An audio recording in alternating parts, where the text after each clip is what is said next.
Bismillahirrahmanirrahim. Students, our today's topic is about taxonomy collections. Taxonomy collection को आपने previously भी देखा था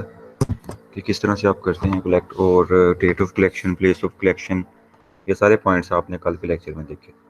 अब जो सिस्टमैटिक्स कलेक्शन होती हैं, इनमें अक्सर क्या होता है कि स्पेसिमेंस की बहुत ज़्यादा तादाद हो सकती है, उनकी लॉट हो सकती है, तो उनको फिर क्यों प्रिजर्व किया जा रहा होता है, ताकि उनकी एक साइंटिफिक वैल्यू होती है,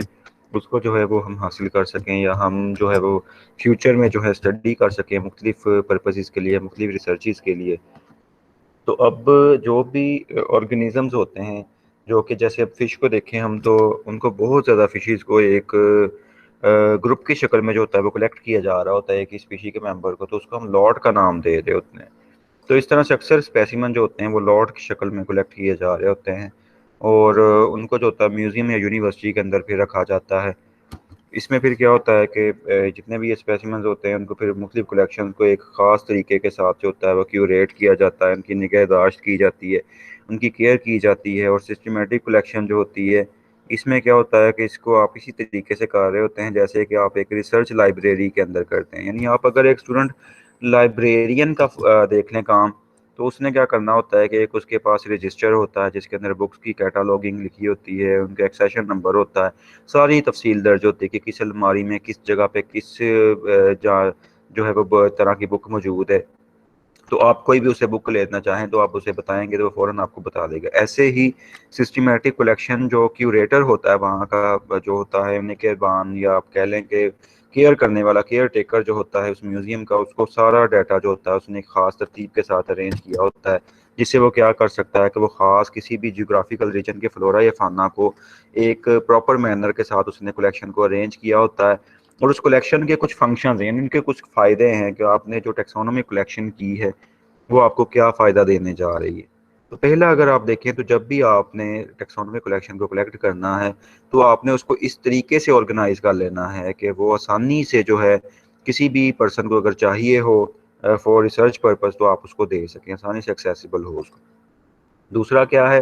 कि अब ये जो होल्डिंग्स होती हैं, ये क्या हो कि जब भी किसी भी क्यूरेटर से कोई भी टैक्सोनॉमिस्ट या कोई भी सिस्टमैटिस्ट मांगे, तो वो आसानी से उसको प्रोवाइड कर दे कि अगर कोई अच्छा एक रिसर्चर है, एक क्वालिफाइड पर्सन है, वो स्पेसिमन मांग रहा है कुछ अरसे के लिए रिसर्च करने के लिए, तो क्यूरेटर जो है वो म्यूज़ियम का वो उसको आसानी से प्रोवाइड कर सके। तीसरा ये है कि वो जो है उनको जो स्पेसिमेंस को क्यूरेटर ने रखा हुआ है, वो उनको इस तरीके से प्रिजर्व करे कि वो बहुत अरसे तक महफूज रह सकें, उनमें कोई प्रॉब्लम ना आ रही हो, या उनके प्रिजर्वेटिव मेथड जो हैं वो स्टैंडर्ड के होने चाहिए कि स्पेसिमन जो है वो कंटेमिनेट ना करे या डिटीरियोरेट ना करे। अब बहुत सारी जो सिस्टमैटिक कलेक्शन होती है उनको पूरी दुनिया में अगर आप देखें तो ख़ास ग्रुप के लिए कलेक्ट किया जाता है, तो वो कलेक्शन जो होती है उनकी, उसमें क्या होता है कि स्पेसिमेंस जो होते हैं ज़्यादातर अगर हम देखें केसेस में, तो उनको रवायती तरीक़ों से महफूज किया गया होता है, यानी आम तरीक़ों से। लेकिन जो आपने अगर अच्छे पर्पज़ के लिए यूज़ करना है, या आपने कोई साइंटिफिक स्टडी के लिए स्पेसिमेन को यूज़ करना है, तो उसके लिए ज़रूरी है कि उसको आप एक स्टैंडर्डाइज्ड पैटर्न के साथ प्रिजर्व करें, नॉन ट्रेडिशनल वेज में आप उसको प्रिजर्व करें। तो उससे क्या होगा कि उसकी वैल्यू जो होगी आपके स्पेसिमेन की, वो इंक्रीज कर जाएगी। अब इसके बाद स्टूडेंट्स के जो भी सिस्टमेटिक कलेक्शन होती हैं, अक्सर क्या होता है कि ऑथर्स उनको मांग लेते हैं। अक्सर जो लोग होते हैं वो कह सकते हैं किसी भी क्यूरेटर को कि भाई ये वाली मुझे सिस्टमेटिक कलेक्शन चाहिए और इसके ऊपर मैंने रिसर्च वर्क करना है। तो उसमें फिर क्या होता है कि क्यूरेटर की एक मेजर ड्यूटी होती है, क्यूरेटर मीन जो उसका इंचार्ज है, मतलब उस ख़ास म्यूज़ियम का या उस ख़ास जो है यूनिवर्सिटी का कोई भी रूम हो सकता है, तो जिसने उसको मेंटेन वहाँ पे किया हुआ है स्पेसिमेंस को, तो उसकी ड्यूटी में ये शामिल है कि वो उनको कलेक्शन को इस तरीके से अरेंज करे कि जब भी किसी रिसर्चर को डाटा चाहिए हो तो वो आसानी से उसे प्रोवाइड कर सके उन स्पेसिमेंस को। तो इसी तरह से रिसर्चर जो भी विजिट करता है स्पेसिमेंस को देखने के लिए, वो वहाँ पे अक्सर क्या होता है दिन, हफ्ते या महीने स्पेंड कर सकता है, जिसमें वो क्या कर रहा होता है कि वो उन स्पेसिमेंस के ऊपर ऑब्जर्वेशंस करता है और अपनी ख़ास किस्म की जो होता है वो तरीकाकार जो होता है उसको फॉलो कर रहा होता है। अब जो भी पर्सन होगा वो जिसने वहाँ पे म्यूज़ियम में जाना है और जिसने साइंटिफिक वर्क करना है उन स्पेसिमेंस के ऊपर, उसकी कुछ रिस्पॉन्सिबिलिटीज़ हैं कि वो एक तो स्पेसिमेंस को ख़राब ना करे, उनको लेने का एक प्रॉपर तरीकाकार हो और देने वाले का भी प्रॉपर तरीकाकार हो। तो ये वो तरीकाकार बताया कि आपने कैसे उसका लोन लेना है और कैसे एक्सचेंज करना है स्पेसिमेन को। तो अब स्पेसिमेन जो होंगे वो क्या हैं कि जो पर्सन उनको रिक्वेस्ट कर रहा है कि ये मुझे दे दिए जाएँ कुछ अरसे के लिए, उसमें क्या है कि उसके लिए 5 पॉइंट्स बताए गए हैं। पहली तो ये बात है कि उसका कोई रिसर्च प्रोजेक्ट चल रहा हो। फिर वो कह सकता है जी कि ये फलाँ मुझे स्पेसिमेन जो है वो दिए जाएँ, तो मैंने रिसर्च प्रोजेक्ट जो होता है वो अपना चलाना है, करना है। 1 मिनट स्टूडेंट मैं आता हूँ।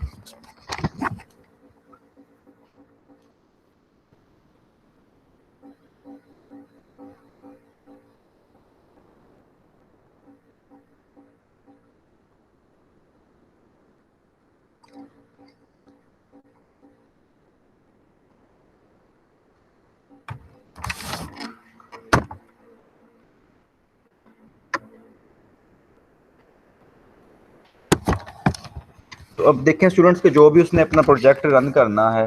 तो उसके लिए उसे स्पेसिमेन जो होते हैं वो चाहिए होते हैं। तो उसने क्या करना है, उसने मेजर उसकी ड्यूटी ये है कि वो स्पेसिमेन को जो होगा वो जो ले रहा है वो भी उसका ख्याल करेगा, ख़राब नहीं उन्हें करेगा और अपने प्रोजेक्ट में उनको यूज़ कर रहा होगा। इसी तरह से जो स्पेसिमेंस होते हैं उनको एनालिसिस उसने उसका प्रॉपर करना है, ताकि प्रॉपर उसके लिए टाइम उसे चाहिए होगा तो वो टाइम उसने मेंशन करके बता देना। जैसे आप लाइब्रेरी से बुक लेने जाते हैं तो कार्ड के ऊपर आपका मेंशन होता है कि आप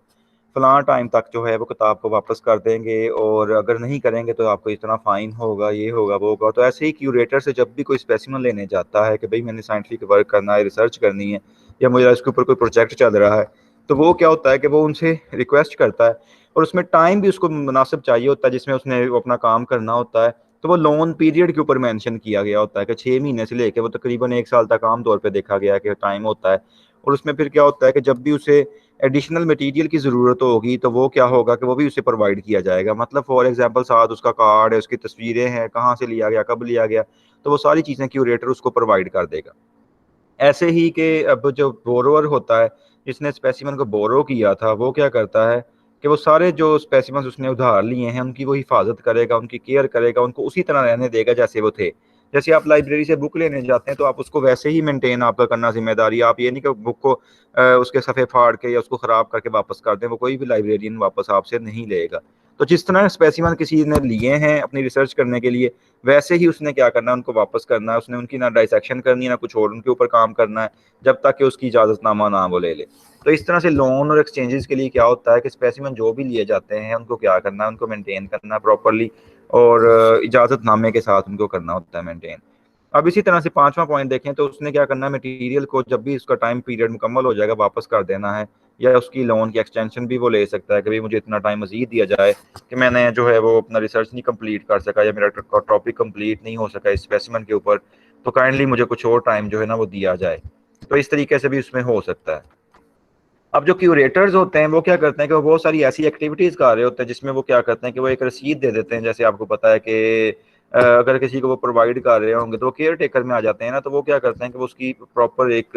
रसीद देते हैं और अपने स्पेसिमेंस को मेंटेन करने का काम कर रहे होते हैं। और वो मेंटेन करने का काम कहाँ से सीख रहे होते हैं, वो उनसे ही सीख रहे होते हैं मतलब जिनके साथ उनका जो है वो ताल्लुक रहता है। जैसे सीनियर कोलीग्स हो सकते हैं या यूनिवर्सिटी के अंदर आपको पता है कि बहुत बड़े बड़े म्यूजियम हो सकते हैं, वहाँ पे जो भी म्यूजियम के अंदर रहता होगा तो क्यूरेटर जो होंगे वो उन्हीं से ही जो होगा वो इन्फॉर्मेशन हासिल कर लेंगे कि कैसे जो होगा वो उन्होंने उसको जो है वो प्रिजर्व करना है या कैसे उनको जो है उसने मेंटेन करना है।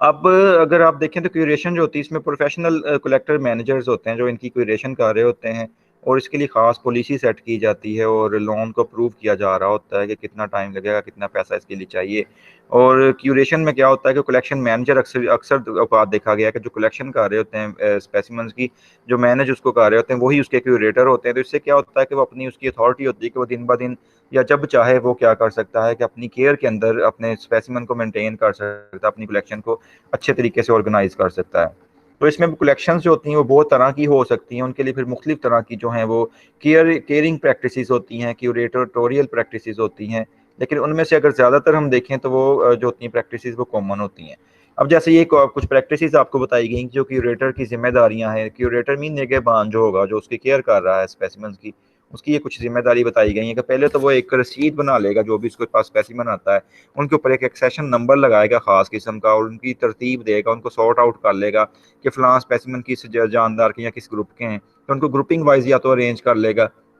या फिर अक्सर जो होते हैं क्यूरेटर वो क्या करते हैं कि वो उनको अल्फ़ाबेटिकली अरेंज कर लेते हैं। जैसे फॉर एग्ज़ाम्पल अब ए से शुरू होने वाले जो नाम हैं, उनको एक साइड पे कर लिया, बी से शुरू होने वाले उनको और बना लिया उनका ग्रुप, सी से शुरू होने वालों का और ग्रुप।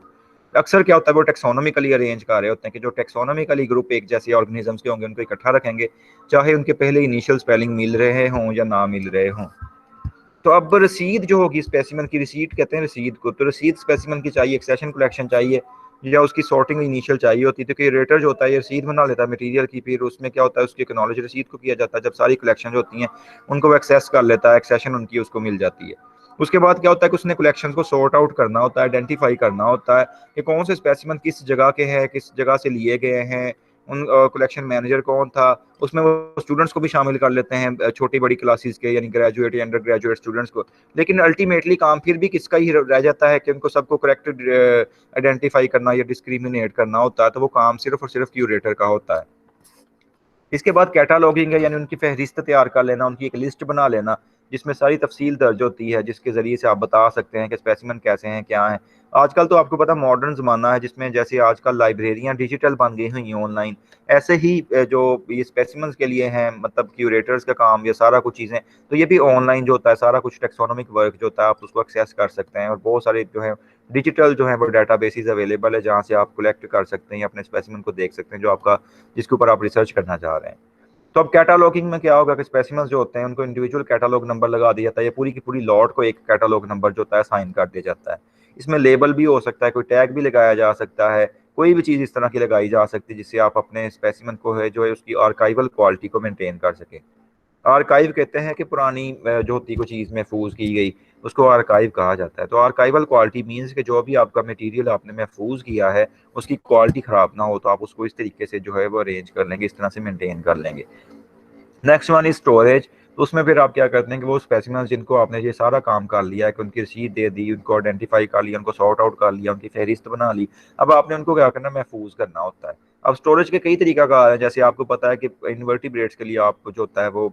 खास तौर पे जो होता है अल्कोहल है, फॉर्मलिन है, या कोई चीज़ें यूज़ करते हैं, यानी यूथेनाइज कर रहे होते हैं अपने स्पेसिमेन को। उसके बाद आखिरी स्टेप जो होता है वो स्टोरेज का होता है। तो उसमें फिर आपने ये करना होता है कि आपने अपने स्पेसिमन को हवा की नमी से बचाना है, टेम्परेचर चेंजेस से उसका असर उसके ऊपर ना हो, अल्ट्रावायलेट लाइट का इफेक्ट ना उसके ऊपर हो, या इंसेक्ट पेस्ट उसके ऊपर अटैक ना कर सकें। जैसे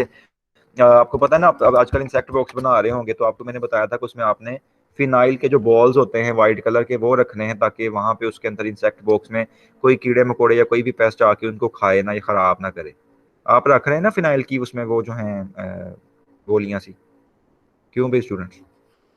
इंसेक्ट बॉक्स बना रहे हैं या नहीं बना रहे? जी सर। तो फिनाइल की वो गोलियां आप रख देंगे तो इस तरह से वो इंसेक्ट बॉक्स ग्रुप वाइज वो आपने बना लेने, और वो भी आपने लेके आने हैं अपने जी सर, तो बना रहे हैं। अब नेक्स्ट वन इसमें है जी कि ये अरेंजमेंट आपने जब कलेक्शन होगी तो उनको आपने एक ख़ास तरीके से अरेंज कर लेना होता है, क्योंकि अगर आपका मिसप्लेस स्पेसिमेन होगा तो वो लॉस हो जाता है लार्ज म्यूजियम के अंदर, तो इसीलिए इनको अरेंज करना बहुत ज़रूरी होता है। तो कुछ अरेंजमेंट इस तरह होती हैं जैसे कि एक लीनियस का गार्डन हो, यानी लीनियस ने जैसे अरेंज किया था टेक्सोनोमिक ऑर्डर को, तो उस तरीके से स्पेसिमेंस को अक्सर म्यूजियम के अंदर अरेंज किया गया होता है। तो ये एक बहुत बड़ा टीचिंग टूल के तौर पे फिर वो जो होता है मतलब यूज़ किया जाता है इन टेक्सोनोमिक अरेंजमेंट्स को, क्योंकि उनको रिट्रीव करना या उनको रीशेल्फ करना ईजी होता है। रिट्रीव मीन कि दोबारा से कहीं से उठा के ले आना, यानी दोबारा से उसको एक्सेस कर लेना, तो वो एक ईजीली हो जाता है टास्क अगर आप उसको एक खास तरतीब से अरेंज कर लेंगे। तो कुछ क्यूरेटर जो होते हैं वो क्या करते हैं कि वो टेक्सोनोमिक अरेंजमेंट्स के डिसीजन को इतना फॉलो नहीं करते, बल्कि वो क्या करते हैं, जैसे अभी मैं ऊपर आपको बता रहा था कि वो अल्फ़ाबेटिकली इनको अरेंज कर लेते हैं, कि जैसे फैमिली, जीनस या स्पीशी को उनके अल्फ़ाबेट्स के हिसाब से अरेंज कर लेते हैं, तो उनको फिर जो होता है एक्सेस करना ईजी हो जाता है। अगर वो टेक्सोनॉमिकली अरेंज करेंगे तो हो सकता है एक्सेस करना इतना ईजी ना होता। तो इस तरह से उनको एक्सेस करना दोबारा से ईजी हो जाता है, तो इसलिए वो इस तरह अरेंज कर रहे होते हैं। अब उसके बाद टाइप स्पेसिमन, तो आपको मैंने जैसे स्टूडेंट्स हमारा सबसे पहला लेक्चर जो थे, दूसरा तीसरा लेक्चर, उसमें आपको एक टर्मिनोलॉजी मैंने बताई थी टाइप स्पेसिमन के हवाले से, याद है आपको? जब टाइपोलॉजिकल स्पीशी कंसेप्ट आप पढ़ रहे थे, तो what is a type specimen, कोई बता सकता है कि क्या होता था टाइप स्पेसिमन? मैंने आपको सर वो हिस्ट्री की स्पेसिमेन जिसको वो प्रिजर्व करके रखते हैं। Very good. यानी आज से 400-500 साल पहले मैंने बताया था टाइपोलॉजिकल स्पीशी कंसेप्ट तब अप्लाई होता था कि वो स्पेसिमन्स जिनको महफूज करके म्यूजियम के अंदर रखा जाता था, हर स्पीशी का एक स्पेसिमन या दो दो तीन तीन चार चार रख लेते थे, तो उनको टाइप स्पेसिमन बुलाया जा रहा होता था। अब जो भी कोई नया स्पेसिमेन मिलता था कहीं से, जो उससे नहीं मिलता था या मिलता था, उसके मुताबिक डिटरमिन किया जाता था कि आया कि ये नई स्पीशी है या नहीं है। अगर तो वो मैच करता था वो कहा जाता था सेम स्पीशी का मेंबर है। अगर कोई उससे मैच नहीं करता था मॉर्फोलॉजिकली, तो वो उसको नया स्पीशी मान लिया जाता था, जिसको आप मॉर्फोलॉजिकल या टाइपोलॉजिकल स्पीशी कंसेप्ट भी पढ़ते हैं। तो यहाँ पे भी वही टाइप स्पेसिमेन की बात हो रही कि जो आपने म्यूजियम के अंदर कलेक्ट करके स्पेसिमेन को रखना है, तो वो आपको पता है कि टाइप स्पेसिमेन अब होते हैं। तो टाइप स्पेसिमेन जो होते हैं बेसिकली, अगर आप इनको ही देख लें तो इनकी भी तो कई टाइप्स हैं ना, आगे आ जाती है टाइप स्पेसिमेन की खुद इटसेल्फ। तो जैसे अब यहाँ पे वो बता रहा है कि टाइप स्पेसिमेन की दो मेजर टाइप हैं, एक प्राइमरी टाइप स्पेसिमेन होते हैं, एक सेकेंडरी टाइप स्पेसिमेन होते हैं। प्राइमरी टाइप स्पेसिमेन वो स्पेसिमेन होते हैं जो कि टेक्सोनोमी के अंदर बहुत इंपॉर्टेंट रोल प्ले करते हैं, उनको उनको बहुत ज़्यादा जो है अटेंशन दी जाती है, क्योंकि प्राइमरी टाइप स्पेसिमेन जो होते हैं मतलब ये वो स्पेसिमेन होता है जिसको किसी इंडिविजुअल ने कलेक्ट करके खुद रखा था वहां पे, और उसके साथ फिर बाकियों को कंपेयर किया जा रहा होता था। जैसे अब यहाँ पे प्राइमरी टाइप स्पेसिमेन की उसने तीन आपको कुछ एग्जांपल दी हैं, होलोटाइप, इलेक्ट्रोटाइप और नियोटाइप, उनको मिसाल दी गई है। अब होलोटाइप स्टूडेंट क्या होता है कि वो सिंगल स्पेसिमेन जिसको जो होता है वो टाइप स्पीशी के तौर पे लिया जा रहा होता है, और किसी भी ऑथर ने इनको टाइप स्पीशी मान लिया होता है और उसकी तफसील सारी बताई गई होती है। यानी किसी भी स्पीशी का कोई एक सिंगल स्पेसिमेन जिसको एज अ टाइप स्पेसिमेन के तौर पे म्यूजियम के अंदर रखा गया, उसको होलोटाइप कहा जाता है, और इसके साथ उसका ऑथर का नाम होता है और सारी चीजें होती हैं शामिल, जिसने सबसे पहले इनको वहां पे रखा था, तो इसको होलोटाइप कहा जाता है। दूसरी इसमें टाइप आप पढ़ने में वो है इलेक्ट्रोटाइप। तो इलेक्ट्रोटाइप क्या होती है कि ये ऐसी टाइप होती है जिसमें टाइप स्पेसिमेन जो होता है उसमें रिसर्चर जो होता है वो क्या करता है कि वो होलोटाइप के तौर पे ही इसको ले रहा होता है। और ये स्पेसिमेन जो होते हैं ये क्या होता है कि मतलब इनके अंदर जो होता है वो साइंटिफिक नेम इनका जो होता है वो या तो होलोटाइप का जब खत्म हो जाता है तो उसकी जगह पे इनका साइंटिफिक नेम फिर रख दिया जाता है, या होलोटाइप जब आपके पास नहीं होता है, उसको डेजिग्नेट नहीं किया गया होता है, तो उसकी जगह फिर इलेक्ट्रोटाइप को जो होता है वो यूज किया जा रहा होता है।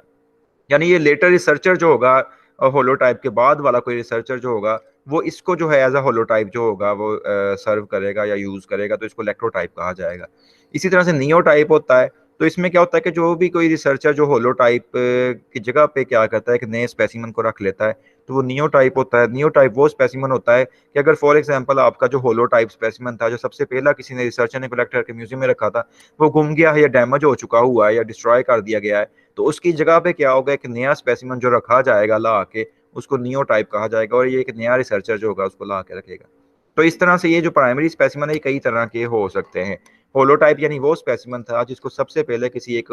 सिंगल ऑथर ने उसको जो है उसका नाम दिया था, ओरिजिनल ऑथर ने जब उसको कलेक्ट उसने किया था उसकी डिस्क्रिप्शन भी साथ बताई थी और उसको म्यूजियम में रख दिया था, उसको पब्लिश कर दिया था। फिर उसकी जगह पे जो है वो दूसरा आपने देखा कि इलेक्ट्रोटाइप भी आ सकता है या नियो टाइप भी आ सकता है, डिपेंडिंग अपॉन द सिचुएशन। और नियो टाइप में और इलेक्ट्रो टाइप में क्या फर्क है? नियो टाइप जो होता है इसमें क्या होता है कि आपके पास जो होता है मतलब होलो टाइप मुकम्मल तौर पे जो होते हैं तबाह हो चुके होते हैं, और आप वो स्पेसिमन जो होते हैं उनकी जगह पे ओरिजिनल स्पेसिमन की जगह पे ये नियो टाइप को रख लेते हैं फिर म्यूजियम के अंदर, जबकि इलेक्ट्रो टाइप में ऐसे नहीं है। तो अब दूसरी तरफ अगर आप देखें स्टूडेंट्स, इसमें तो सेकेंडरी टाइप के भी कुछ स्पेसिमन होते हैं जिनको पैरा टाइप कहा जाता है। तो पैरा टाइप वो स्पेसिमन है जिनको जो होता है वो क्यूरेट किया जा रहा होता है प्राइमरी टाइप के साथ। यानी समझ लें आप पैरा टाइप वो टाइप है कि जिसको इनके आपने जब प्राइमरी स्पेसिमन को रखा था म्यूजियम में ला के, जैसे फॉर एग्जांपल होलो टाइप को, तो उसके साथ ही आप पैरा टाइप को भी उठा लाए गलती से। तो पैरा टाइप कोई भी टाइप स्पेसिमन ना हो बल्कि उसके जैसा कोई स्पेसिमन हो, तो ये सेकेंडरी स्पेसिमन होगा, यानी सेकेंडरी टाइप स्पेसिमन में आ जाता है पैरा टाइप। पैरा का मतलब भी बिसाइड होता है, यानी ये ट्रू टाइप स्पेसिमन नहीं होता है। तो पैरा टाइप जो होता है इसको भी क्यूरेट किया जाता है प्राइमरी टाइप्स के साथ, और इनको भी मेंटेन किया जा रहा होता है मेन कलेक्शन के अंदर। तो इस तरह के टाइप मटेरियल को जो होता है वो ऑर्गेनाइज करना भी बड़ा जरूरी होता है कि उनका स्टेटस पता हो कि कौन सा होलो टाइप है, कौन सा इलेक्ट्रो टाइप है, कौन सा नियो टाइप है, कौन सा पैरा टाइप है। इस तरह बेशुमार ये टर्मिनोलॉजीज इसके अंदर होती है, कुछ टर्मिनोलॉजी यहाँ पे आपको समझाने के लिए बताई गई। अब नेक्स्ट वन इज कैटालॉग। तो कैटालॉग में क्या होता है कि आप जो होता है अपने स्पेसिमन की सारी इंफॉर्मेशन जो होता है उसकी एक फहरिस्त तैयार कर लेते हैं, उसकी एक लिस्ट बना लेते हैं। जैसे फिश के लिए केस में अगर आप देखें तो फिश जो होती है इसकी कैटालॉगिंग आप एक लॉट की शक्ल में कर रहे होते हैं। लॉट से क्या मुराद है कि इसमें बहुत सारे स्पेसिमन जो होंगे वो फिश के एक ही स्पीशी के रखे गए होंगे, और जहाँ से आपने उनको कलेक्ट किया था वहां से ला के आपने उनकी एक लॉट बना के उनको रख देना म्यूजियम के अंदर। अब बहुत सारे जो ग्रुप्स होते हैं उनमें स्पेसिमन को आप क्या करते हैं, उनकी कैटालॉगिंग इंडिविजुअली आप कर रहे होते हैं। तो उसमें एक लेबल जो होता है वो स्पेसिमन के ऊपर लगा दिया जाता है, यानी वो जार के ऊपर भी हो सकता है या किसी भी जगह पे हो सकता है। तो वो लेबल जो होता है वो सारे स्पेसिमन को एक शो कर रहा होता है उसके अंदर कि कौन कौन से मौजूद हैं। इसी तरह से आजकल अगर हम देखें रीसेंट तरीका का स्टूडेंट्स, तो कैटालॉगिंग में क्या आप करते हैं कि आप कंप्यूटर को यूज कर रहे होते हैं। तो उसमें आप क्या करते हैं कि आप एक लॉट के ऊपर जो होता है वो यूनिवर्सली यूनिक आइडेंटिफायर नंबर लगा देते हैं, जिसको UUID कहा जाता है, कि पूरी यूनिवर्स में यानी कि जो है यानी आपकी पूरी दुनिया में उस आप एक्सेशन नंबर के थ्रू जो आइडेंटिफाइंग नंबर है उसके ज़रिए से आप अपनी उस लॉट को जो होता है वो आइडेंटिफाई कर सकते हैं कहीं से भी। तो इस तरह से बार कोड भी आपको पता है, बार कोड जो आप ये देखते हैं मिल्क पैक के डब्बों पे या दूसरे जितने भी प्रोडक्ट्स हैं आजकल बिकती, तो उनके बाहर एक कोड सा बना होता है, तो वो बार कोड होता है। तो ये चीज़ें भी आजकल यूज़ हो रही हैं, जिससे आप अपने स्पेसिमन को क्या कर सकते हैं, आइडेंटिफाई कर सकते हैं, उसको लोकेट कर सकते हैं। तो UUIDs जो होते हैं यानी यूनिवर्सली यूनिक आइडेंटिफायर नंबर, ये क्या करते हैं कि कंप्यूटिंग सिस्टम को जो होता है वो आपका रिकॉर्ड को मेंटेन करने में, आइडेंटिफाई करने में हेल्प कर रहे होते हैं। तो मॉडर्न जो म्यूजियम्स होते हैं ये सारे आजकल आपको पता है इलेक्ट्रॉनिक हो गए हुए हैं, जैसे लाइब्रेरियां इलेक्ट्रॉनिक हो गई हैं, ऐसे म्यूजियम भी इलेक्ट्रॉनिक हो चुके हैं। इसमें जो है बहुत बड़ी बड़ी डाटा बेसिस मौजूद हैं, रिलेशनल डाटा बेसिस, जिसमें आपने आगे जाके बायो इन्फॉर्मेटिक एक सब्जेक्ट पढ़ना है, उसमें आप बहुत सारी डाटा बेसिस देखेंगे। इवन जीन्स की भी सीक्वेंस वहाँ पे महफूज हुई हैं, जो आपका जीनोम है या DNA है, उसके अलग से डाटा बेसिस बनी है, DDBJ है, एम्बल है, इस तरह के आप पढ़ेंगे आगे कोर्स में। तो अब ये जो इन्फॉर्मेशन होती है इसमें क्या होता है, डाटा है, इमेजेस हैं, और बाकी सारी चीज़ें जो होती हैं आपकी लिटरेचर की शामिल होती हैं, और ये डाटा बेसिस क्या करती हैं कि जैसे जीन सीक्वेंस की डाटा बेसिस हैं, ऐसे ये डाटा बेसिस काम कर रही होती हैं। मतलब आप इनमें अपने ओरिजिनल स्पेसिमन को, जो भी आपका स्पेसिमन ऑफ इंटरेस्ट है, उसका नाम लिखेंगे तो वो सर्च आउट खुद ही करते करते आपके स्पेसिमन तक आपको जो है वो एक्सेस मिल जाएगी, और आपको पता चल जाएगा कि ये फलां स्पेसिमन जो है टेक्सोनोमिक आपका अवेलेबल है या नहीं है डाटाबेस में। ऐसे ही बहुत सारे म्यूजियम जो होते हैं वो क्या करते हैं कि वो अपने कैटलॉगिंग के अंदर बहुत सारे रिसोर्सेज को यूटिलाइज कर रहे होते हैं। जैसे फॉर एग्जांपल अब आजकल आप देखें तो पेपर से इलेक्ट्रॉनिक डाटाबेसेस बन गए हैं। पहले कभी होता था रजिस्टर बहुत बड़े बड़े जिनके अंदर डिटेल लिखी होती थी, दर्ज किया होता था हर स्पेसिमन को, उसकी तफसील, place of collection, date of collection और वगैरह वगैरह सारा कुछ। लेकिन आजकल डाटाबेसेस के अंदर ये सारा कुछ स्टोर होता है। तो जब भी आप इंफॉर्मेशन को उसमें एंटर करते हैं तो आपको आसानी से अपना डाटा ऑनलाइन मिल जाता है। तो इस तरह से क्या होता है कि यूजर जो होता है उस डाटा को एक्सेस आसानी से कर सकते हैं और अपने स्पेसिमन को आसानी से फाइंड आउट कर सकते हैं। तो ये कैटलॉगिंग भी अब आजकल जिद्दत इसमें आ गई हुई है। जैसे जैसे दुनिया में जिद्दत आ रही तो ये भी तरीकाकार चेंज हो गए हैं टैक्सोनॉमी के अंदर। Next one is preservation techniques. तो आपको स्टूडेंट्स पता है कि कोई भी आप स्पेसिमन जब लेते हैं टैक्सोनॉमी के लिए तो उसको प्रिजर्व भी तो आपने करना है ना, फिर जाके आप म्यूजियम के अंदर उसको रख पाएंगे, या आप जो होगा वो लोगों को साइंटिफिक स्टडीज के लिए या मुख्तलिफ पर्पसेस के लिए उसको दिखा पाएंगे। जैसे आप अपने म्यूजियम में देखते रहे कि यहाँ पे बर्ड्स बहुत सारे थे आपके प्रिजर्व पड़े हुए, उनको टैक्सीडर्मी से महफूज किया गया था, उनकी स्टफिंग की गई थी, उनके अंदर जो है वो मटीरियल भरा हुआ है। ऐसे ही आप मैमल्स को देखते थे, स्टफिंग की गई है उनकी। छोटे इन्वर्टिब्रेट्स आप देखते हैं बोटल जार्स में महफूज किए होते हैं, उनके अंदर वो अल्कोहल या फॉर्मलिन आपने पढ़ा है अभी रिसेंट जो है आपके प्रैक्टिकल लैब्स में, तो वो उनको यूज़ किया जाता है मुख्तलिफ सिचुएशन के अंदर। इसी तरह से इंसेक्ट्स अक्सर उनकी पिनिंग की जाती है, पिन से उनको महफूज किया जाता है, पिन लगा के, जैसे आजकल आप कर रहे हैं अपने इंसेक्ट बॉक्स में। तो इट मीन्स के जो एनिमल्स के प्रिजर्वेटिव मेथड्स हैं, प्रिजर्वेशन के जो मेथड्स हैं वो मुख्तलिफ ग्रुप्स के अंदर मुख्तलिफ तरह के हैं, और आप उनको जो होता है वो मुख्तलिफ सिचुएशंस में क्या कर सकते हैं, अप्लाई कर सकते हैं। लेकिन अब अगर टेक्निक्स की हम बात करें स्टूडेंट्स, या उसमें जो तरीकाकार की बात करें, तो वो तकरीबन क्या है, सब ग्रुप्स के अंदर जो होती हैं वो सेम आ रही होती हैं। जैसे फॉर एग्जांपल अगर आप पहला इसमें पॉइंट देखें तो वो यूथेनाइजिंग है। अब यूथेनेजिया क्या होता है कि इसमें आप किसी भी एनिमल को जो होता है उसकी डेथ तक ले जाते हैं कि ताकि आप उसकी कलेक्शन कर सकें, उसको महफूज कर सकें, तो उसको यूथेनेजिया कहा जाता है, यानी बेहोश करने के बाद उसको मार देना, एनिमल को किल कर देना। तो यूथेनाइजिंग मेथड्स में आप उसको किल कर रहे होते हैं एनिमल्स को, और उसको रिलैक्स भी कर रहे होते हैं उसकी बॉडी को, कि वैसे ही वो महफूज हो जाए। अब यूथेनाइजिंग के लिए मुख्तलिफ सोल्यूशन या टेक्निक्स यूज होती हैं मुख्तलिफ ग्रुप्स के लिए। जैसे रेप्टाइल्स को ही अगर आप देख लें तो उनके अंदर क्या होता है कि उनकी हाइपोडर्मस में जो होता है एक इंजेक्शन लगाया जाता है डाइल्यूट पेंटो बारबिटल सोडियम का। अब वो पेंटो बारबिटल सोडियम जो होती है उसको आम जुबान में कमर्शली नेम्ब्यूटल कहा जाता है। तो वो नेम्ब्यूटल उनके अंदर जो होती है वो इंजेक्ट कर दी जाती है, वो 1 ग्राम पर सीसी जो होता है वो ली जाती है। जो वेटनरी डॉक्टर होते हैं वो इस तरह से उसको लगा देते हैं नेम्ब्यूटल को। तो एक क्लियर किस्म का ना लिक्विड होता है जो डार्क ब्राउन कलर का हो सकता है, या सीपी लिक्विड भी हो सकता है। तो अब नेम्ब्यूटल जो होती है इसको डाइल्यूटेड फॉर्म में जो होता है पहले पहले पानी में हल किया जाता है, फिर इसको जो होता है वो इंजेक्ट किया जा रहा होता है। अक्सर इसमें डाइल्यूशन की रेशो क्या होती है कि 1 पार्ट जो होता है वो नेम्ब्यूटल ली जाती है, और 9 पार्ट जो होता है वो पानी को ले लिया जाता है। और फिर इसमें छोटे स्नेक्स होते हैं या लिजर्ड्स होती हैं, उनके अंदर कुछ ड्रॉप्स ये सोल्यूशन के लगाए जाते हैं। लेकिन जो बड़े साइज के होते हैं यानी जो 3 फुट से ज्यादा बड़े होते हैं, उनके अंदर आपने 1 सीसी जो होता है नेम्ब्यूटल को जो होता है वो लगाना होता है, इससे ज्यादा क्वांटिटी भी लगाई जा सकती है। तो डेथ फिर फौरी एनिमल से कुछ सेकंड के अंदर ही हो जाती है। और इंजेक्शन जो होता है आपने क्या करना होता है, उसके हार्ट के पास लगाना होता है ताकि जल्दी से जो है वो उसका इंजेक्शन का असर हो और एनिमल की डेथ हो जाए। ऐसे ही बाकी रेप्टाइल्स को अगर आप देखें कुछ को, तो उनको आप गर्म पानी के अंदर जो होता है, जो इसका टेम्परेचर 110 डिग्री फ़ारेनहाइट होता है, तो उसके अंदर आप कुछ मिनट्स के लिए उसको डाल देते हैं तो वो मर जाते हैं। ऐसे ही जो टर्टल्स होते हैं इनको आपने जब महफूज करना होता है टेक्सोनोमिक कलेक्शन में, तो आप इनको गर्म पानी के अंदर डाल देते हैं और बहुत देर तक इनको जो होता है वहां पे रख छोड़ते हैं। तो उसके बाद क्या होता है कि वो मर जाते हैं कुछ मिनट्स के बाद, और प्रिजर्वेटिव उनके हार्ट के अंदर फिर डायरेक्टली इंजेक्ट कर दिया जाता है। तो इट मीन्स के मुख्तलिफ ग्रुप्स के लिए मुख्तलिफ तरीकाकार यूज होते हैं एनिमल्स को प्रिजर्व करने के, जिसमें से कुछ मैंने आपको बताया। बहुत लेंथी टॉपिक है, डिटेल टॉपिक बनता है। अगर आप एक पॉइंट को सिर्फ उठा लें इसके, तो इसके ऊपर कई कई सौ लेक्चर्स हो सकते हैं कि किस तरह से आपने उनको महफूज करना है। लेकिन मैं आपको जनरलाइज कुछ थोड़े थोड़े पॉइंट्स बता रहा हूँ ताकि आपको कुछ आइडिया हो जाए। ऐसे एम्फीबियंस को अगर आप देखें तो उसमें क्लोरीटोन जो होता है वो ऐड किया जाता है, जो एक कमर्शियली नाम उसका क्लोरीटोन होता है, यानी क्लोरोब्यूटानोल का। तो उसको जो होता है यूथेनाइजिंग के तौर पे जो होता है उनके अंदर टी स्पून जो होता है उसकी फॉर्म में उनको जो है अप्लाई किया जाता है और वो मर जाते हैं। इसी तरह से बाकी ग्रुप्स के अंदर और तरीकाकार हैं। लेकिन अगर आप जनरली देखें तो फॉर्मलिन हो गई या बाकी जो मटेरियल हो गए वो आपने पहले ही पढ़ लिया हुआ कि उसके बाद हम अल्कोहल या फॉर्मलिन इंजेक्ट करते हैं, और उसकी बॉडी को स्प्लिट करने के बाद वो हर एक में इंजेक्ट करने का तरीकाकार भी डिफरेंट है। मतलब हाइपोडर्मिक इंजेक्शन लगा दी जाता है बॉडी कैविटी के अंदर, लिम्स में या टेल में जैसे चिपकलियाँ होती हैं उनके। फिर फिक्सिंग की करनी है आपने अपने स्पेसिमेंस की, उसको रिलैक्स कर देना है, उसको ट्रे में रख देना ताकि उसके टिश्यूज जो है वो फिक्स हो जाए, मतलब वो जो है डिटीरियोरेट ना करें, ख़राब ना हो, डिस्ट्रॉय ना हो। उसके बाद आपने अपने स्पेसिमेन को लेबल कर लेना होता है, उसके ऊपर सारा डाटा लिखना होता है जो भी पीछे आप पढ़ चुके हैं कि कैसे आपने लेबल करना है, और नोटबुक के अंदर उसकी सारी तफसील लगा देनी है, उसकी नंबरिंग कर देनी है, उसके टैग लगा देने हैं वहाँ पे स्पेसिमेन के साथ।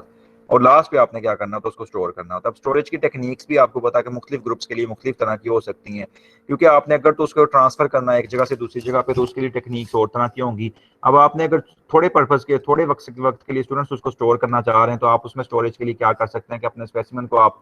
कुछ अर्से के लिए जो है वो, अगर आपने किसी दूसरे कंट्री में भेजना है तो 48 घंटे इनफ होंगे कि आप शॉपर में डाल के उसमें अल्कोहल डाल के उसको स्पेसिमेन को रख दें।